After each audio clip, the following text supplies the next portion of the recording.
എൻ്റെ weight loss ജേണിയെ കുറിച്ച് ഒരു വീഡിയോ ഇടുമെന്ന് ഒരുപാട് പേര് എന്നോട് ചോദിക്കാറുണ്ട്. 71 കിലോ ഉണ്ടായിരുന്ന ഞാനിപ്പം 55 കിലോ ആയത് 1-2 മാസം കൊണ്ടൊന്നുമല്ല. ഓൾമോസ്റ്റ് ഒരു 6-7 മന്ത്സ് എടുത്തിട്ടുണ്ട് ഞാൻ എൻ്റെ ഡയറ്റ് പ്ലാൻ സ്റ്റാർട്ട് ചെയ്തിട്ട്. പിന്നെ ഞാൻ ജിമ്മിലൊന്നും പോവാറില്ല, വല്ലപ്പോഴും പോയാൽ പോയി എന്ന് മാത്രമേ പറയാൻ പറ്റുള്ളൂ. ഫുഡ് കൺട്രോളാണ് ഞാൻ മെയിനായിട്ട് ചെയ്യാറ്. പക്ഷേ ഇടയ്ക്ക് ഡിപ്രഷൻ അടിക്കുമ്പോൾ ഞാൻ ചീറ്റ് മീലൊക്കെ എടുക്കാറുണ്ട്. ഫുഡ് കൺട്രോൾ എന്ന് പറയുമ്പം ഞാൻ മധുരം കഴിക്കൽ കംപ്ലീറ്റ് ആയിട്ട് നിർത്തി. പിന്നെ ചോറ്, ദോശ, ഇഡ്ഡലി, പുട്ട് ഈ വക സാധനങ്ങളൊക്കെ ഞാൻ കംപ്ലീറ്റ് ആയിട്ട് അവോയ്ഡ് ചെയ്തു. എന്നാൽ 3 നേരം, അതായത് രാവിലെ, ഉച്ചയ്ക്ക്, രാത്രിയൊക്കെ ഞാൻ പ്രോപ്പറായിട്ട് ഫുഡ് കഴിക്കും. പക്ഷേ ചോറ് കഴിക്കാറില്ല. പ്രോട്ടീൻ അടങ്ങിയ ഫുഡ്, അതായത് ചിക്കൻ, എഗ്ഗ് ഇങ്ങനത്തെ സാധനങ്ങളൊക്കെയാണ് ഞാൻ കൂടുതലും കഴിക്കാറ്. പിന്നെ ബോയിൽഡ് വെജിറ്റബിൾസ്, പിന്നെ അധികം മസാല ഈ വക ഐറ്റംസ് ഒന്നും കഴിക്കാറില്ല.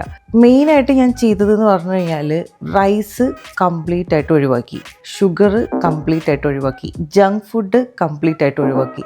ഇത്രയാണ് ഞാൻ മെയിനായിട്ട് ചെയ്തത്. അങ്ങനെ ഒരു 6-7 മാസം ഞാൻ ഫോളോ ചെയ്തത് കൊണ്ടാണ് എനിക്ക് വെയിറ്റ് കുറഞ്ഞത്. പിന്നെ പോർഷൻ കൺട്രോൾഡ് ഫുഡാണ് ഞാൻ കഴിച്ചുകൊണ്ടിരുന്നത്. പക്ഷേ സത്യം പറഞ്ഞാൽ നമുക്ക് മടുക്കും, ജീവിതം തന്നെ വെറുക്കും. അപ്പോൾ അങ്ങനെയൊക്കെ ഉള്ള സിറ്റുവേഷനിൽ ഞാൻ ചീറ്റ് മീൽ എടുക്കും, സ്വീറ്റ്സും കഴിക്കും, എല്ലാം കഴിക്കും. അങ്ങനെയാണ് എൻ്റെ തടി കുറഞ്ഞത്. അല്ലാണ്ട് ഈസി പ്രോസസ്സ് ആയിരുന്നില്ല. ഒരുപാട് കഷ്ടപ്പെട്ടിട്ടാണ് ഗൈസ് എൻ്റെ തടി കുറഞ്ഞത്.